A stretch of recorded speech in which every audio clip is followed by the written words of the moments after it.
దారే లేని ఊరు ఉంటది, కరెంట్ లేని ఊరు ఉంటది, నీళ్లు కూడా లేని ఊరు ఉంటది. కానీ గుడి లేని ఊరిని ఎక్కడన్నా చూశారా? ఉండరా ఉండదు కదా. ఉండదు. అలాంటి ఊరే ఉండదు. ఎందుకో తెలుసా? ప్రతి గుడిలోని దేవుడు ఉంటాడని కాదురా, ఆ గుడి ఆ దేవుడి గత చెప్పాలని, ఆ కథ మనకు గుర్తుండిపోవాలని కడతారా. మన రామాలయం సీతను కాపాడుకున్న రాముడు కథ కాదు చెప్పేది. అలాగైతే అది ప్రేమ కథ మాత్రమయ్యేది కదా.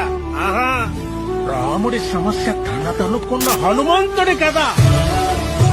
ధర్మం వైపు ఉన్న రాముడికి మేమున్నామని నిలబడ్డ వానరుల కథ.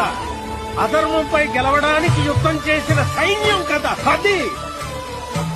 అందుకే రామాయణం లోక కళ్యాణం కోసం జరిగిందంటారు. ప్రతి భజనలోనూ చెప్పుకునే ఈ కథ ఏదో ఒక రోజు మనకు ఉపయోగపడాలని చెప్తాం.